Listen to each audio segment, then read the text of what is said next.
Hello everyone, कैसे हो आप सभी। आई होप आप सभी की तरह चली होगी। और काफ़ी टाइम के बाद एक वीडियो बना रहा हूँ मैं। LIC का आज एग्ज़ाम था, तो सेकंड शिफ्ट था मेरा, तो उसका प्रॉपर एनालिसिस देने वाला हूँ मैं कि कैसा कैसा एग्ज़ाम रहा था। थोड़ा छोटा ही वीडियो रहेगा क्योंकि अभी काफ़ी देर हो गई है वीडियो बनाने में। क्वेश्चंस मेरे पास प्रॉपर लिखे हुए हैं, मैं जैसे एग्ज़ाम से निकला था, क्योंकि मेरे साथ मेरे एक रूममेट है, उनका भी एग्ज़ाम था सेम टाइम पे सेम सेंटर भी। तो हमने काफ़ी अच्छे से डिस्कशन कर लिया था। तो क्वेश्चंस पेपर लिखे हुए हैं, तो मैं स्टेप बाय स्टेप सारे बताऊँगा, ठीक है। तो एग्ज़ाम हमारा स्टार्ट हुआ था रीजनिंग से, और सिक्योरिटी थोड़ी सी टफ थी, मे बी कुछ इशू रहा होगा, जो भी होता है मे बी थोड़ा सा हाई स्केल लिखा है इसलिए। ठीक है, रीजनिंग से स्टार्ट हुआ था। अब मैं थोड़ा सा बेसिक बताऊंगा कि कैसा स्ट्रक्चर था, फिर क्वेश्चंस, फिर मेरे कितने अटैम्प्ट थे वो। ठीक है। तो रीजनिंग से स्टार्ट हुआ था, तो एक आपका था 8 पीपल का। वो शिमला जाते हैं और वो जाते हैं जनवरी से जनवरी से अगस्त में। ठीक है। तो ये 5 मार्क्स आपके यहाँ से आ गए। देन आपका जो नेक्स्ट क्वेश्चन था, मतलब पजल काफ़ी सारे, रीजनिंग में पजल काफ़ी सारे आए थे। देन हमारा अगला था, तो वो 10 लोगों का था। उसमें था 5 फ्लोर, 5 फ्लोर और 5 5 फ्लोर और 2 फ्लैट वाला। ठीक है। तो ये भी 5 नंबर का था। मैं क्वेश्चन नहीं बताऊंगा ना, मैं मतलब पूरा डिस्कस करेंगे कि उसकी कंडीशंस क्या थी, कितना लेंदी था, टफ था, कैसा था। देन एक आया था अनसर्टेन वाला था पजल आपके पास। देन अपार्ट फ्रॉम इट आपके पास था एक और पजल, कौन सा मैं मिस आउट कर, हाँ, एक आपका 12 पीपल वाला था, जो कि 2 पैरेलल रो में बैठते हैं, 2 रो में बैठते हैं। 5 नंबर ये हो गए, 5 नंबर ये हो गए। देन अपार्ट फ्रॉम इट अगर मैं बात करूँ, तो आपके पास थी 5 इनक्वालिटीज, 5 इनक्वालिटीज। और हमारे पास डायरेक्शन के क्वेश्चन आए थे, मुझे क्वेश्चंस कितने थे ये नहीं पता। एक नंबर टेस्ट था, जिसमें ऐसे 7 2 6 5 4 3 ऐसे करके कुछ नंबर था, सब पूछा था कि बैकवर्ड फॉरवर्ड कौन सा वाला है। एक कोडिंग डिकोडिंग था, जैसे CDX, फिर AXC, ऐसे डैश, फिर ऐसे करके कुछ था, तो उनको नेक्स्ट बताना था कि कौन सा है। तो ऐसे करके 2 3 क्वेश्चन थे। तो ये सब छोड़ो, पजल ज़्यादा था, तो पजल का मैं आपको प्रॉपर बताता हूँ ना कि पजल में कौन से क्वेश्चन में कैसी कैसी कंडीशंस थी। ठीक है। तो जो हमारा था 10 पीपल 5 फ्लोर वाला, तो 10 पीपल थे, उसमें ऐसा बन रहा था 5 4 3 2 1। तो ये था अरेंजमेंट।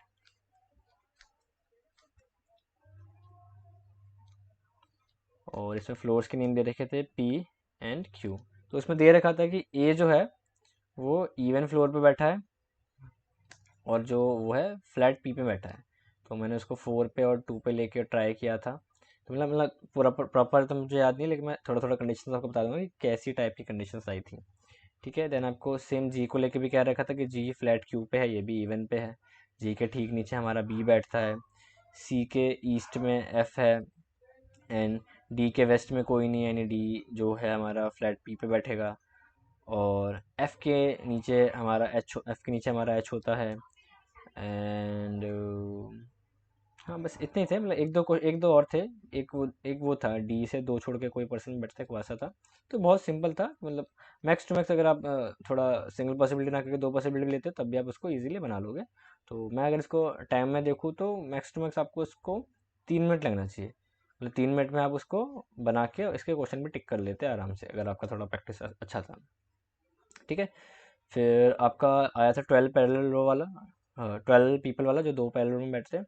तो उसकी कंडीशन में आपको बता देता हूँ ऐसे। ठीक है, 3 और ये 6। ठीक है, तो ये 12 लोग हो गए, ऊपर 6 नीचे 6। तो इसका हमारा था कुछ इस तरीके से कि डी के फोर्थ राइट में ई है, यानी 3 छोड़ के ई है। फिर तो हम कहीं भी रख लेते हैं, हम मान लेते हैं, मैं इसको याद रखता हूँ। तो 3 छोड़ के हमारा ई आ जाएगा। तो डी का, अब ई जो जिसको भी फेस कर रहा है, उससे एक छोड़ के पी था, तो वो यहाँ आ जाएगा। ओके। हाँ ठीक है, 1 2 3 4 5 6। ठीक है, ठीक है, ठीक है, ये भी ठीक है। थोड़ा सा एक छोड़ के था, नहीं, 2 छोड़ के था। दो छोड़ के पी था, और पी जिसको फेस कर रहा उससे एक छोड़ के बी आ रहा था। तो उसको मैंने मतलब कहीं पे भी ले लो, अभी मैं ऐसे ही बना रहा हूँ, ठीक है। तो ऐसे ले लेते हैं। तो और एक क्वेश्चन था कि आर के राइट में तीन कम है, थ्री लेस है, जो कि आपके एफ के राइट में बैठे हैं। और इसमें ये भी था कि A B C D E वाले नॉर्थ फेस कर रहे हैं, और P Q R S T वाले ये एफ नीचे एफ भी डाल दे, आर एस टी वाले ये ऊपर से नीचे फेस कर रहे हैं, साउथ फेस कर रहे हैं वो, ठीक है। फिर ये था कि ए के लेफ्ट में जितने हैं, एस के मतलब एस का लेफ्ट इस तरफ होगा, ऑब्वियसली होता है कि वो नीचे फेस करेगा, उसके लेफ्ट में भी सेम है। एस के इमीडिएट राइट में जो था क्यू बैठा हुआ था, ठीक है। तो ये मतलब अच्छे से सेट हो गया था। ये वाला जो कंडीशन था ना खाली कि आर के राइट में तीन कम है जो कि एफ के लेफ्ट में है, तो वो वाला कंडीशन मतलब इस जगह पे और इस जगह पे थोड़ा सा मतलब देख के बन रहा था, थोड़ा सा कंफ्यूजन था, मैं उसमें एक बार फंसा था। तो मेरे हिसाब से ये 4 मिनट में अगर आपने किया है तो ठीक है, मतलब 4 मिनट में हो जाना चाहिए, इतना भी टफ नहीं था, ठीक है। पास क्वेश्चन इसके भी काफ़ी इजी इजी आए थे, और अच्छी बात है कि उसके क्वेश्चंस भी थोड़े ऐसे थे कि अगर आप एक वो होता है ना ऑड वन आउट वाला कि इनमें से कौन सा वाला अलग है, तो वैसे क्वेश्चन देख के ना आपका एक्चुअल में जब आंसर सही आया तो आप समझ जाते हो कि हाँ आपका एक्चुअल में क्वेश्चन सही बना है, ठीक है। ये हो गया। फिर आपका और क्या था, एक और पजल मैं आपको बता देता हूँ। हाँ, अगस्त सितंबर वाला जो था वो सबसे इजी वही वाला था जो मंथ वाला था, जनवरी, फरवरी, मार्च, अप्रैल, मई, जून, जुलाई, अगस्त, ठीक है। तो ये थे तुम्हारे, ये होता 31 का, 31 का, 31 का, 31 का और 31 का। तो उसमें मुझे कंडीशन तो ठीक से याद नहीं है, लेकिन मैं आपको थोड़ा बताया था कि उसमें जिसका जिक्र किया गया था उसका था कि वो 30 में बैठता, मतलब 30 वाले मंथ में। तो वो या तो इसमें आएगा तो वो इसमें आएगा। फिर उससे कुछ गैप लेके दे दिया कि हाँ 3 का गैप ले, शायद ये एम था कि एम एम आता है, ठीक है। फिर 3 के गैप में एक और बंदा होता है, फिर ऐसे और होते हैं और होते हैं। फिर एस एस के यू के जस्ट पहले एस होता था, ऐसे करके बहुत मतलब ये वाला सबसे इजीली बन गया था। तो मतलब 2 मिनट में ये आराम से बन जाता है, और 30 मिनट्स में आराम से टिक हो जाता है इसके क्वेश्चन। तो इस टाइप का था। इनक्वलिटी से बहुत ईजी थी। डायरेक्शन थोड़ा सा लेंदी था क्योंकि उसमें डेटा थोड़ा दे रखा था, मतलब थोड़े से नंबर्स बड़े बड़े थे कि 22 मीटर, 21 मीटर, 31 मीटर, तो थोड़ा टोटल वोटल बन रहा था उसका, थोड़ा मैं बताया था कैसा बन रहा था। वो कुछ बन रहा था ऐसे कि ये था हमारा शायद 22, फिर ऐसे 20 करके कुछ था। मेन है कि ये और ये तो जो आ रहा था ना, तो ये शायद 36 था, मतलब टोटल 58 आ रहा था। फिर एक यहाँ पे ऐसे आ रहा था, फिर एक यहाँ आ रहा था, एक यहाँ ऐसे आ रहा था, फिर यहाँ ऐसे करके ऐसे बन रहा था। ये लास्ट वाला ये 5 था, यहाँ डी था, ठीक है। तो ऐसे बन रहा था ये, और ये भी सम उसका इक्वली बन रहा था। और यहाँ पे टोटल 9 मीटर का गैप था, 5 मीटर और आ गया था बाद में। तो ऐसा करके डायरेक्शन इसका बन रहा था, ईजी था ये भी, इतना भी कुछ खासा टफ नहीं था, ठीक है। तो ओवरऑल मैं लेवल बोलूँ तो इजी, मतलब इजी टू मॉडरेट कह सकते हैं, इजी टू मॉडरेट था।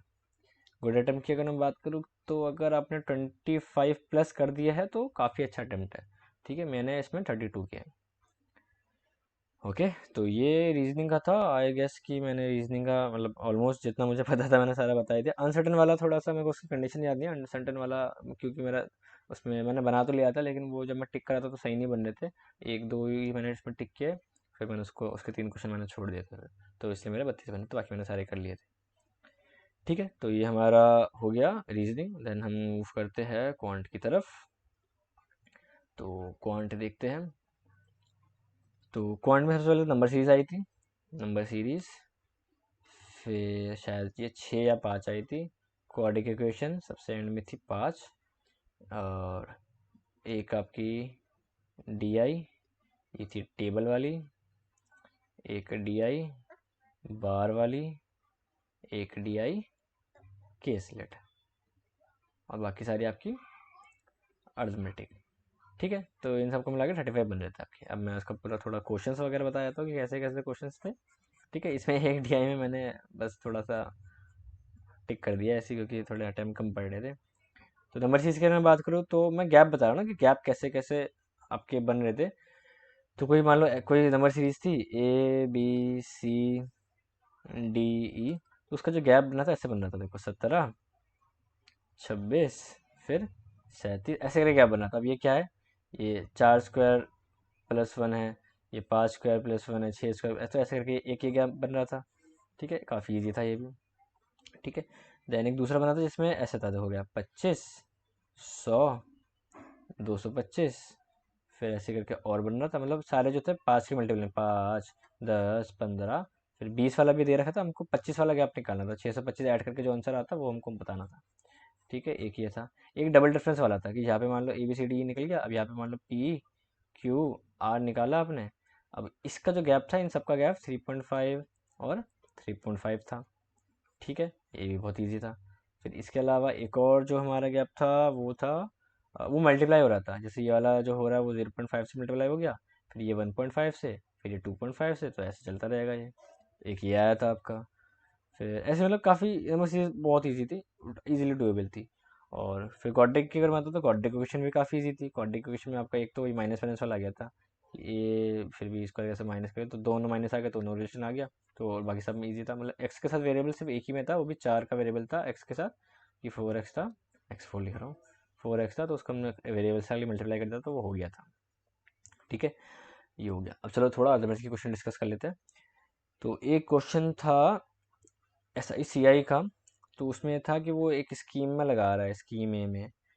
तो स्कीम ए में वो 15% के हिसाब से 3 साल के लिए सी आई लगाता है। ठीक है, फिर उसको जो भी मिलता है उसका वो 30% निकाल के स्कीम बी में लगाता है। ठीक है, फिर स्कीम बी में लगा के वो शायद मे बी 5 साल के लगाता है, उसका परसेंटेज मुझे अभी ध्यान नहीं है। तो फिर उसको बताता है कि वो निकालने के बाद अगर उसका सम कुछ जो भी एक सम दे रखा था कि इतना बनता है, तो हमको बताना था कि वो इसके स्कीम ए में कितना लगाया था इनिशियली। ठीक है, तो ये थोड़ा कैलकुलेटर था, इसको आप एक लाइन में लिख देते ना कि ऐसे एक्स मल्टीप्लाई बाई 15% लगा पहले 3 साल के लिए, फिर उसको मल्टीप्लाई कर देंगे 30% से। ठीक है, फिर उसको हम 30% निकाल लिया, फिर उसको हमने स्कीम बी में लगाया, कितने परसेंट के लिए, जितने परसेंट के लिए लगाया, जितने साल के लिए, वो करके इक्वल टू में ये सम लगा देते और काट पीट के कर देते तो उसका आंसर आया था। ठीक है, ये हो गया। फिर आपके और क्वेश्चन में बताता हूँ। एक टाइम एंड वर्क का आया था कि ए बी सी काम करते हैं, बी और सी काम करते हैं, और बी काम करता है। अब इसका एलसीएम 36 आ रहा था। ये था 9, 6, 12। ये एफिशिएंसी है ना। तो डे का निकल जाएगा, तो ये 4 दिन में कर लेंगे, और ये दोनों मिलके 6 दिन में कर लेंगे, और ये 3 दिन में, या उल्टा है। मतलब ऐसे कुछ था, ये तो सेम ही था। तो हमको बताना था कि ए और सी का जो डेज है उसका डिफरेंस कितना है। तो ये बी सी से अगर आप गैप निकालते हो तो ये हमारे पास कितना आ जाएगा, बी और सी का गैप है तो 3 तो 3 आ जाएगा सी का, और ए का अगर निकालना है तो इसमें से ये माइनस कर दो 2। तो गैप मतलब हालांकि वहाँ पे गैप 2 का आ रहा था, तो हम 2 से डिवाइड करते तो 18 आंसर आ रहा था इसका। मतलब ऐसे ही कुछ था, एलसीएम लेके बहुत इजीली हो गया था ये। ठीक है, और एक परसेंटेज का था कि एक बंदा है 15% वो म्यूचुअल फंड में लगाता है, 20% का राशन खरीदता है। ठीक है, तो कितने बचे, यहाँ पे 65 बचे। अब इस 65 का रिमेनिंग का 65 का 20%, यानी 13% वो किसी चीज़ में डाल देता है, और फिर वो जो 52% बचा उसका दे रखा था 26,000। तो 26,000 दे रखा था, तो 26,000 तो ये दे दिया। हमको पूछा था कि एनुअल इनकम कितनी है, तो इसको अगर 100 कर देंगे तो मंथली आ जाएगा, फिर इसको 12 से कर देंगे, तो 52 से एक बार, 52 से 5 बार, तो 50,000, 50 को 5 से करें, 12 से करेंगे तो 6, यानी 6 लाख रुपए इसका आंसर बन रहा था। बहुत से लोगों ने इसका 50 लगाया, जैसे सचिन भाई ने लगाया, मतलब मेरे रूममेट है। चलो नेक्स्ट क्वेश्चन करते हैं। और कुछ याद आ रहा है मुझे, हाँ एक मार्क प्राइस का था कि 25% का प्रॉफिट कमाता है एक बंदा। ठीक है, 25% का प्रॉफिट कमाता है, हाँ 25% का वो प्रॉफिट कमाता है। मार्क प्राइस था 1250। ठीक है, 1250 था, और 25% का वो प्रॉफिट कमाता है। Then there was something about कि एक्स जो है हमारा अगर सीपी है, नहीं 25% का शायद डिस्काउंट था, और मार्क प्राइस इतना था, मतलब कुछ तो ये था। और हमको बताना था कि अगर एक्स हमारा सीपी है तो उसमें से 250 माइनस करके क्या आएगा, तो इसका आंसर 570 बन रहा था। अगर किसी ने किया है तो बताना। ठीक है, एक ये था, एक एवरेज का क्वेश्चन था, और एक एजेस का क्वेश्चन था, वो थोड़ा कॉम्प्लिकेटेड था कि ये इन दो बंदों का रेशियो अभी 4:7 है, 5 साल बाद फिर ये बंदा ही और एक दूसरा बंदे का रेशियो इतने साल बाद, तो ये थोड़ा कॉम्प्लिकेटेड था, इसमें इक्वेशन बना के हो जाता, लेकिन बहुत ईजी था। एक बोट एंड स्ट्रीम का था, थोड़ा सा लेनी था। एक था कि अगर कोई बंदा 1/3 की लेंथ साइकिल से करता है और बाकी कार से, और बाकी ऐसे वॉकिंग, ऐसे मतलब ये थोड़ा सा कैलकुलेटिव था, लेकिन ये भी ईजी था। देन एक मेंसुरेशन का क्वेश्चन था, ये वो बता रहा हूँ, बाकी में जो मैं नहीं कर पाया था क्योंकि ऑब्वियस बात मैं बता नहीं पा रहा था, मैंने नहीं किए थे। देन ठीक है, तो ये हो गया अर्थमेटिक वगैरह हो गया। अब मैं थोड़ा सा डीआई समझाया, तो डीआई वाला काफ़ी इजी था। सबसे पहले केसलेट करते हैं ना। केसलेट में क्या था, देखो ये 3 स्पोर्ट्स थे, ठीक है। ये है क्रिकेट, ये है फुटबॉल, ये है टेनिस। तो फुटबॉल को टोटल 55% लोग पसंद करते हैं। सिर्फ क्रिकेट वाला यानी ये वाला जो पार्ट है इसको 30% पसंद करते हैं, और सिर्फ टेनिस वाला जो है उसको 5%, ठीक है। और ये जो था जितना मुझे पता है, ये खाली क्रिकेट और टेनिस वाले 80 लोग थे। तो ऐसे कर कुरा के बाद में कुछ दे रखा था कर करके, तो 800 आ रहा था। कितना हो गया देखो, 55, और ये 55 देखो, तो ये 55 इस पूरे का आ गया, है ना। 55 5 60 30 90, ठीक है। तो 90% की 90%, और ये यानी ये बचा हुआ 10%, यानी 80 जो है 10%, तो 800 टोटल हो गया। तो इसका बहुत ईजी था, ये मेरा आराम से 2 मिनट बन गया था। बहुत ईजी फिर इसमें क्वेश्चन दे रखे थे, 5 थे शायद, 5 या 4 थे। देन फिर एक सबसे पहला क्वेश्चन जो था बार ग्राफ वाला, तो बार वाले में ये था कि आपको यहाँ पे दे दिया टोटल, ठीक है। परसेंट मान लेते हैं एक्स वाई जेड जो भी है, ठीक है। फिर ये दे दिया, मतलब 5 थे। फिर यहाँ पे दे दिया परसेंटेज ऑफ फीमेल, फिर इसमें दे रखा है कुछ 420 ऐसे करके दे रखा है। उसके 5 क्वेश्चन थे, 3 ईजी थे, 2 थोड़े से लेंदी थे कि इसका उतना अगर इतना है तो कैसे कितना है, ठीक है। तो ये थे आपका, ये बार वाला था, इसके 5 क्वेश्चन थे। देन एक था, ये बार वाला नहीं, ये टेबल वाला था, हाँ ये टेबल वाला था। बार वाला जो था वो बॉयज़ एंड गर्ल्स वाला था, ऐसे करके जो होता है ना, उसमें बॉयज़ एंड गर्ल वाला था।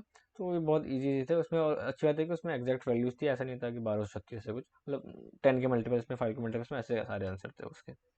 तो ये भी इजी था, ठीक है। बस इतने क्वेश्चन थे। और क्वांट में अगर मैं गोटे टाइम बोलूँ, तो क्वांट में भी 20 22 प्लस अगर आप ले गए हो अच्छे से एक्यूरेसी से, ये सारे एक्यूरेसी से बोल रहा हूँ ना, कि अगर आप वहाँ पे 25 प्लस ले गए, 25 प्लस में मैं 26 मान लेता हूँ, और यहाँ पे मैं मान लेता हूँ 24, तो दोनों का मिला के अगर आप 50 कर पाए हो, 50 तो बहुत कम हो गया, 50 से थोड़ा ज़्यादा चाहिए वैसे तो आपको। ये मतलब मिनिमम है कि अगर आप एक तरफ अगर इसको 22 लेके चल रहे हो, तो इसको कम से कम आपको और थोड़ा पुश करना पड़ेगा। ये भी रीजनिंग वाले भी काफ़ी कम बताया मैंने, 25 प्लस ठीक ठाक है लेवल। थोड़ा सा मेरे को टफ लगा पिछली बार के मुकाबले, तो मैं कट ऑफ 55 तक एज्यूम करा, उस हिसाब से बता रहा हूँ मैं, बाकी ऊपर भी हो सकता है। लेकिन मैं रीजनिंग मान के चलो अगर आपका डिसेंट सा है, मैं ये मान के चलो कि दोनों में से कोई एक आपका स्ट्रॉन्ग होगा, कोई एक वीक होगा। मेरा रीजनिंग अच्छा था, तो मैं रीजनिंग में 32 कर पाया था, ठीक है। क्वांट मेरा थोड़ा ठीक ठाक है, तो मेरे उसमें 28 हो गए थे, ठीक है। दोनों को मिला के मेरे 60 हो गए। इसका उल्टा होगा तब भी चलेगा। मेन है कि आपका एक तरफ ज़्यादा, एक तरफ होना चाहिए, मतलब वैसे तो इसमें दोनों ही सही होने चाहिए, लेकिन एक तरफ एवरेज है और एक तरफ अच्छा होना चाहिए। ये नहीं कि दोनों का हाँ कि 25 प्लस मिला तो 25 ले लिया, या 22 प्लस मिला तो 22 ले लिया, 47 के लिए ऐसे नहीं होगा, मतलब एक तरफ तो अच्छा खासा स्कोर बनना चाहिए, ठीक है। तो ये आपको क्वांट का था, बाकी इंग्लिश की ज़रूरत तो नहीं है, पर कर लेते फिर भी, ठीक है। तो इंग्लिश में मैं अटैम्प्ट पहली बताया था, इंग्लिश मैंने किया 27, और ये पहली बार मेरे को पूरा बिलीव है कि हाँ इसमें काफ़ी अच्छी एक्यूरेसी रही है हमारी।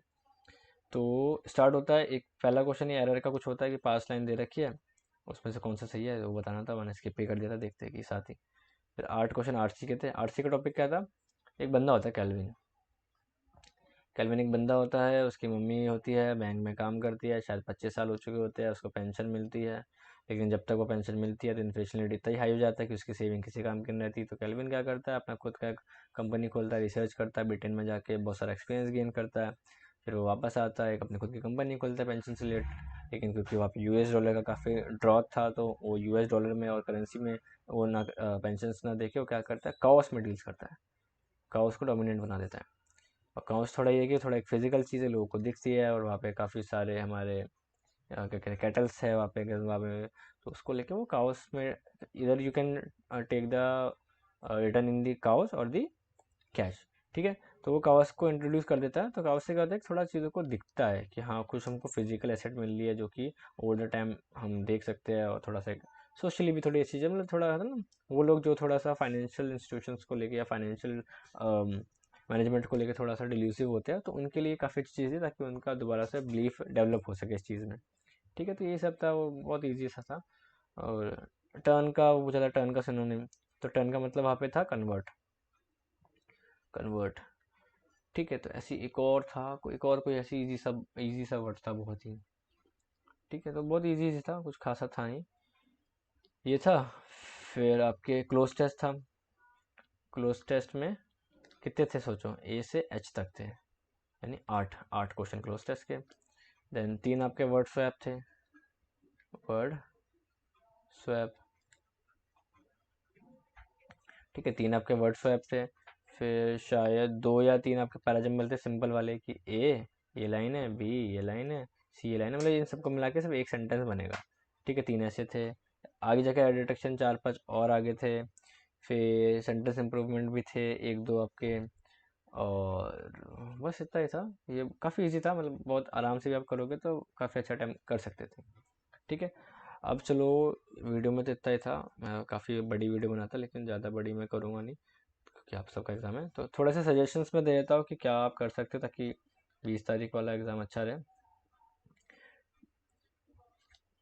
तो फर्स्ट थिंग कि आप थोड़ा ना कैलकुलेशन में वर्क करो, थोड़ा सा जो लास्ट डेज है, टेबल्स वगैरह जो होते हैं, क्योंकि वहाँ पे काफ़ी मतलब टेबल्स का मैंने देखा, काफ़ी टेबल्स का रोल था। मतलब अगर आपको एकदम अच्छे से शार्पली कैलकुलेशन आती है ना, जैसे 17/6 लिख दिया, तो वहाँ पे दिखे, मतलब ये नंबर्स आपको दिख रहे थे काफ़ी ज़्यादा। 17/6 हो गया, 18/8 हो गया, आपको पता होना चाहिए 144 होता, तो ये सारी चीज़ें ना काफ़ी काम आ रही थी। सेकंड था कि आप थोड़ा पजल्स पे ध्यान दो, क्योंकि पजल देखा जाए तो ईजी थी। मैं अगर देखो तो एस बी आई पीओ की तो नहीं कह सकते, R R B PO type का आप कह सकते हो कि आर आर बी पीओ तक का लेवल था।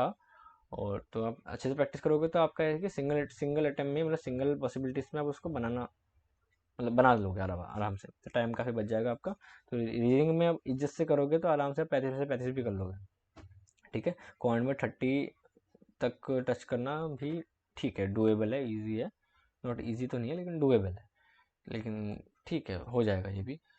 ठीक है, पजल सब ध्यान दो, मॉक टेस्ट एनालाइज करो, प्रीवियस वाला एक पेपर देख लेना, और अभी जो आज की जितने भी 4-5 एग्जाम, 4 शिफ्ट में जो भी पेपर है उसका जो एनालिसिस है वो देख लो कि कैसा कैसा रहा था, और किसी का भी देख लो, और हो सके तो जो मेमोरी बेस्ड मॉक्स आते हैं ना वो अटेम्प्ट कर लो।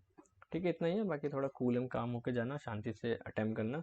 रीजनिंग पहले खुला था मेरा, रीजनिंग खुला, फिर क्वांट खुला, फिर इंग्लिश खुला। ये मैंने ऑन द स्पॉट वही जाके देखा था, मुझे लगा था इंग्लिश खुलेगा, तो इंग्लिश में मैं ज़्यादा टाइम में इन्वेस्ट नहीं करूँगा, और मतलब थोड़े से अटेम्प्ट करके 20 तक अटेम्प्ट करके फिर अपना रीजनिंग के लिए कुछ सोचूंगा, मतलब जो भी अगला टेस्ट सेट होगा उसके लिए सोचेंगे। और ऐसा था नहीं तो ऑन द स्पॉट मुझे चेंज करना पड़ा। ठीक है, बाकी मैंने प्रीवियस पेपर ग्रुप में डाल रखे, आप चाहो तो वो चेकआउट कर लेना, कुछ प्रैक्टिस के लिए तो वहाँ पे चेकआउट कर सकते हो। अभी कुछ टाइम से थोड़ा सा इनएक्टिव हूँ, लेकिन थोड़े टाइम में हम एक्टिव हो जाएंगे फिर से। ठीक है, बाकी प्रिपरेशन करेंगे, आर बी असिस्टेंट का थोड़ा सा ज़्यादा अच्छे से प्रिपेयर करना है, इसलिए थोड़ा सा चीज़ें स्लो डाउन कर रखी है। बाकी किसी भी चीज़ के रिगार्डिंग डाउट हो, कुछ कनेक्ट होना हो, कांटेक्ट करना हो, तो इंस्टाग्राम पे कर सकते हो, और बाकी चीज़ों के लिए टेलीग्राम। ठीक है।